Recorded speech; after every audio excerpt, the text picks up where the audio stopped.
Dear students, today I will discuss respiration in humans. प्यारे बच्चे, हम लोगों ने प्रीवियस चैप्टर्स में ये पढ़े थे कि फूड का कंप्लीटली डाइजेशन कैसे होता है। ठीक है, जब फूड कंप्लीटली डाइजेस्ट हो जाता है तो वो ग्लूकोज के फॉर्म में या फैटी एसिड्स के फॉर्म में या ग्लिसरॉल के फॉर्म में कन्वर्ट हो जाता है। ठीक है, तो हम ये कहते हैं कि फूड जो है कंप्लीटली डाइजेस्ट हो गया है। क्लियर। और ये सब जो प्रोसेस होता है कहाँ पे होता है? स्मॉल इंटेस्टाइन में होता है। फिर ये ग्लूकोज जो होता है ब्लड के थ्रू सेल के अंदर चला जाता है। फिर इन्हीं का क्या होता है? ऑक्सीजन के प्रेजेंट में ब्रेकडाउन होता है और इनके ब्रेकडाउन से हमारे बॉडी को और हमारे बॉडी के सेल्स को एनर्जी ऑब्टेन्ड होता है। ठीक है, तो इनका जो ब्रेकडाउन किसके हेल्प से होता है? ऑक्सीजन के हेल्प से होता है। अब हम लोग ये पढ़ना है इस टॉपिक में ऑक्सीजन हमको कैसे ऑब्टेन्ड हम करते हैं, कौन कौन से आर्गन ऑक्सीजन को ऑब्टेन्ड करने में, कार्बन डाइऑक्साइड को एक्सेल करने में कौन कौन से आर्गन पार्टिसिपेट करते हैं। ये सब सारे टॉपिक हम लोगों को इस टॉपिक में पढ़ना है। ओके, तो मैं रीडिंग करने जा रहा हूँ और आप लोगों को मैं बहुत अच्छे से समझाऊंगा भी प्यारे बच्चे, और आप लोग अच्छे से इसको समझिएगा। Okay, the digested food is carried to all the cells of our body by the blood circulatory system. Means जो ये डाइजेस्टेड जो फूड होता है उसको ब्लड के थ्रू, सर्कुलेटरी सिस्टम के थ्रू उसको क्या कर दिया जाता है? सेल्स में पहुंचा दिया जाता है। ओके, फिर क्या होता है? The human beings obtain energy from the digested food by the process of respiration. और जब ये डाइजेस्टेड फूड सेल के अंदर पहुंच जाता है फिर इस डाइजेस्टेड फूड का ब्रेकडाउन होता है किस प्रोसेस के थ्रू? रेस्पिरेशन प्रोसेस के थ्रू इनका ब्रेकडाउन होगा। और जब ब्रेकडाउन होगा तो उसी से हमें क्या मिलेगा? एनर्जी ऑब्टेन्ड होगा बेटा। In human beings, many organs take part in the process of respiration. Respiration process में बहुत सारे आर्गन जो होते हैं वो पार्टिसिपेट करते हैं। Clear. We call them organ of respiratory system. और जो भी आर्गन रेस्पिरेशन प्रोसेस में पार्टिसिपेट करते हैं उन्हीं को हम लोग क्या बोलते हैं? रेस्पिरेटरी सिस्टम्स बोलते हैं।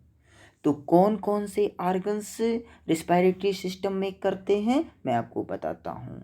जैसे नोज हो गया, नोजल पासेज हो गया। नोजल पासेज को क्या बोलते हैं? नोजल कैविटी भी बोलते हैं। ओके, ट्रैकिया हो गया, ट्रैकिया का अदर नेम क्या है?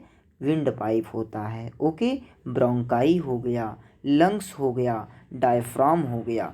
ये सारे आर्गन्स कंबाइंड होकर के एक सिस्टम बनाते हैं और इसी सिस्टम को क्या बोलते हैं? रेस्पिरेटरी सिस्टम्स बोलते हैं। ओके, तो सबसे पहले प्यारे बच्चे मैं आपको फिगर अच्छे से समझा देता हूँ। ठीक है, फिर इसको हम अच्छे से रीड करेंगे और आप लोग अच्छे से इसको सुनिएगा। Okay, 1 minute.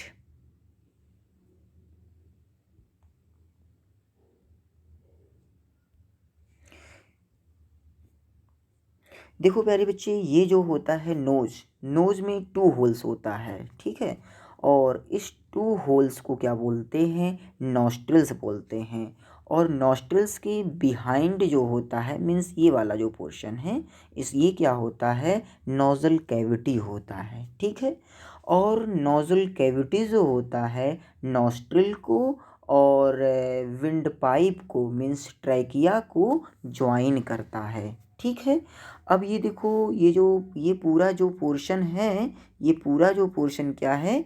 1 मिनट। ये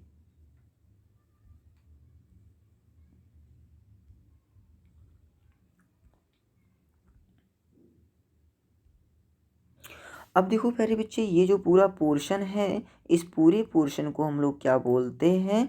विंड पाइप बोलते हैं या ट्रैकिया बोलते हैं। लेकिन ये जो विंड पाइप का जो ऊपर वाला पोर्शन होता है इसको हम लोग क्या बोलते हैं? वॉइस बॉक्स बोलते हैं। ठीक है। वॉइस बॉक्स का जो बायोलॉजिकल नेम होता है वो क्या होता है, लैरिंग्स होता है। ठीक है, लैरिंग्स होता है। फिर ये विंड पाइप जो होता है मीन्स ट्रैकिया जो होता है वो 2 ब्रांचेज में डिवाइड हो जाता है। देखो एक ब्रांचेज ये हो गया और एक ब्रांचेज ये हो गया, क्लियर। और ईच ब्रांचेज को क्या बोलते हैं प्यारे बच्चे, ब्रोंकस बोलते हैं। क्या बोलेंगे, ब्रोंकस। और इन दोनों ब्रोंकस के कंबाइंड फॉर्म को क्या बोलते हैं, ब्रोंकाई बोलते हैं। जैसे एक ब्रोंकस है, एक ब्रांचेज है तो इसको ब्रोंकस बोलेंगे, और अगर 2 है तो इसको ब्रोंकाई बोलेंगे। मीन्स ब्रोंकाई जो वर्ड है ये प्लूरल वर्ड है, और जो ब्रोंकस है ये सिंगुलर वर्ड है। अब ये जो ब्रोंकाई होता है ये लंग को क्या करता है, ज्वाइन करता है, मीन्स लंग से कनेक्ट हो जाता है। फिर जब ये लंग से कनेक्ट होता है तो जो ब्रोंकस होता है ये बहुत सारे स्मॉल ट्यूब में टूट यानी कि इसको डिवाइड हो जाता है, स्मॉल ट्यूब में डिवाइड हो जाता है, जैसे ये सब सारे हैं।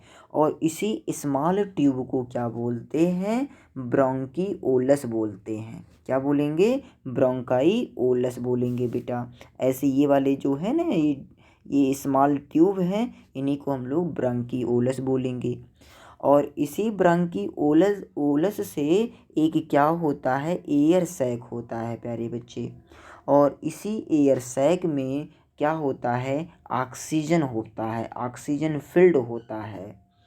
और जैसे आप देख रहे होंगे ऐसे है, ये है एक ऐसे राउंड शेप में होता है, इसी को हम क्या बोलते हैं, एयर सैक बोलते हैं, क्लियर। और इस एयर सैक में क्या फिल्ड होता है, ऑक्सीजन फिल्ड होता है, क्लियर। और इसके चारों तरफ क्या होता है, ब्लड वेसल होता है, ठीक है।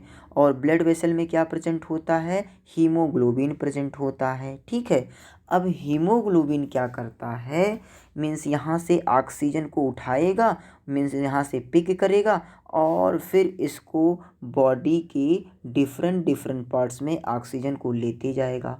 और ऑक्सीजन को कहाँ तक लेके जाएगा, बॉडी की सेल्स के अंदर ले जाएगा। क्या करने के लिए ले जा रहा है, जो डाइजेस्टेड फूड हैं उनको तोड़ने के लिए ले जा रहा है, क्योंकि और किसी की बस की बात नहीं है। किसको तोड़ना, कौन तोड़ सकता है, ऑक्सीजन तोड़ सकता है प्यारे बच्चे। अब ये हीमोग्लोबिन क्या करता है, मीन्स ब्लड के थ्रू क्या करता है, इसको सेल के अंदर ले जाता है। अब सेल के अंदर जो ग्लूकोज होता है, मीन्स डाइजेस्टेड जो फूड होता है, इसको ये तोड़ देता है, मीन्स ब्रेक डाउन करता है। अब देखो बेटा, ये जो ग्लूकोज है, ग्लूकोज का फार्मूला क्या होता है, C6H12O6 होता है प्यारे बच्चे, और प्लस ऑक्सीजन है। अब जब ये तोड़ता है तो क्या क्या बनता है, कार्बन डाइऑक्साइड बनेगा, और प्लस वाटर बनेगा, मीन्स H2O बनेगा। और प्लस क्या होता है, एनर्जी होता है, यहाँ पे मैं ई कर दे रहा हूँ। और इसी एनर्जी का हम लोग क्या करते हैं, यूज करते हैं प्यारे बच्चे, ठीक है। जैसे जो सेल होता है, सेल भी क्या है, लिविंग थिंग्स है, तो उसको भी बॉडी के फंक्शन को परफॉर्म करने के लिए एनर्जी की ज़रूरत होती है।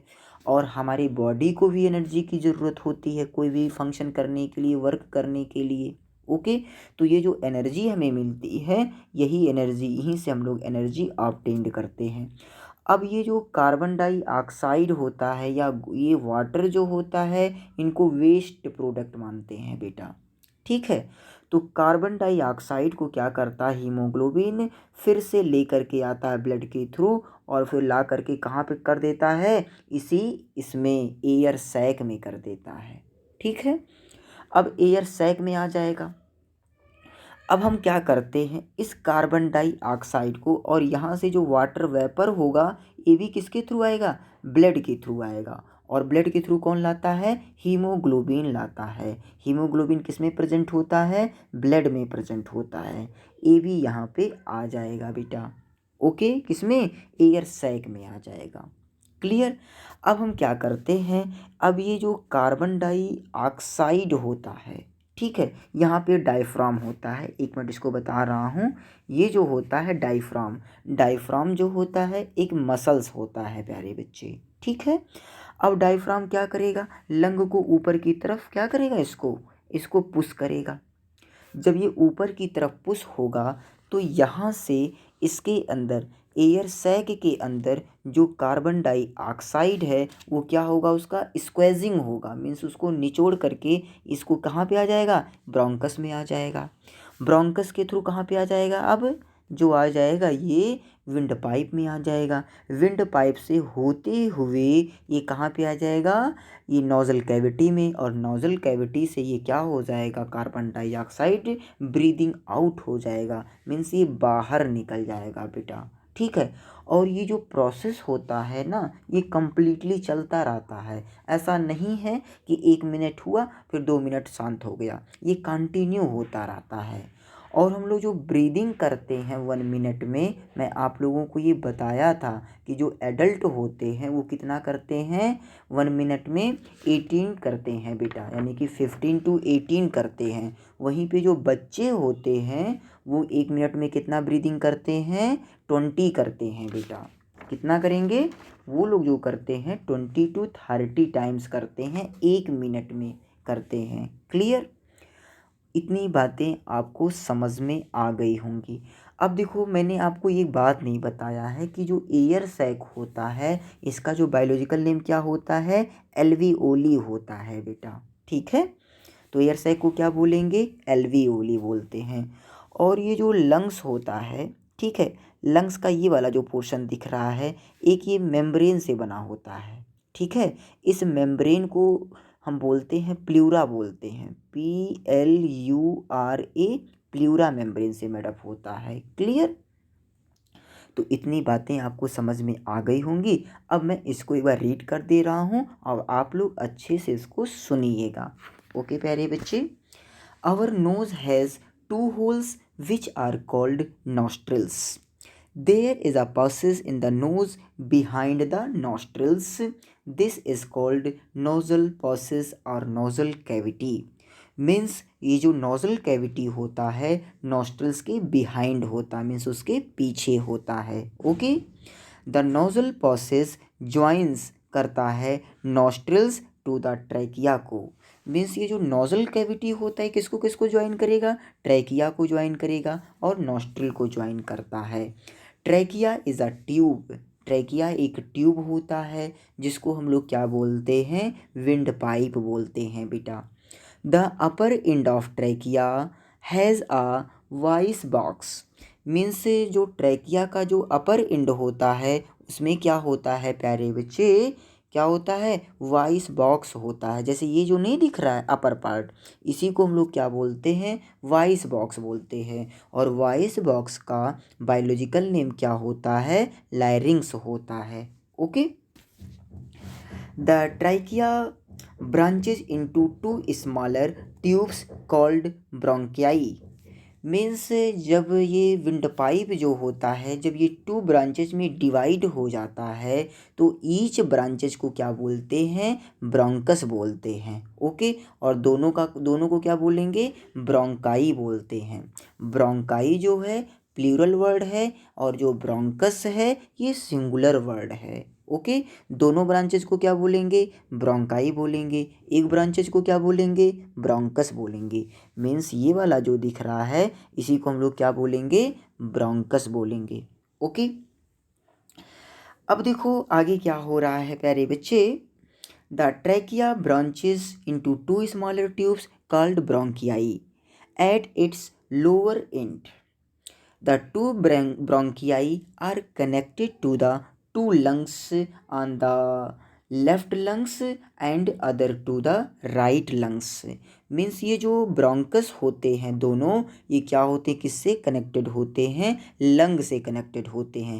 एक जो ब्रोंकस होता है वो लेफ़्ट से कनेक्टेड होता है और एक जो होता है वो राइट से कनेक्टेड होता है। जैसे आप ये देख रहे होंगे, ये वाला जो ब्रोंकस है लेफ़्ट वाले से कनेक्ट हो गया है और ये जो ब्रोंकस है ये राइट वाले लंग से कनेक्टेड हो गया है। Okay, each bronchus divided in the lungs to form a large number of still smaller tubes called bronchioles. अब बेटा ये जो ब्रोंकस है जब ये लंग में यानी कि लंग को ये कनेक्ट करता है, और लंग में यही ब्रोंकस जो होता है बहुत सारे स्मॉल ट्यूब में डिवाइड हो जाता है। जैसे ये देखो, एक ट्यूब ये हो गया, एक ट्यूब ये हो गया, एक ट्यूब ये हो गया, एक ट्यूब ये हो गया। तो ऐसे ये बहुत सारे स्मॉल ट्यूब में ये डिवाइड होता है, और ईच स्मॉल ट्यूब को क्या बोलते हैं? ब्रोंकाई ओलस बोलते हैं। मीन्स इनको क्या बोलेंगे? ब्रोंकाई ओलस बोलेंगे। Clear? The smallest bronchioles have tiny air sacs. और ये जो ब्रोंकाइओलस होते हैं इनके पास क्या होता है? एक एयर सैक होता है, और इसी एयर सैक को क्या बोलते हैं? एल्वियोली बोलते हैं। ओके।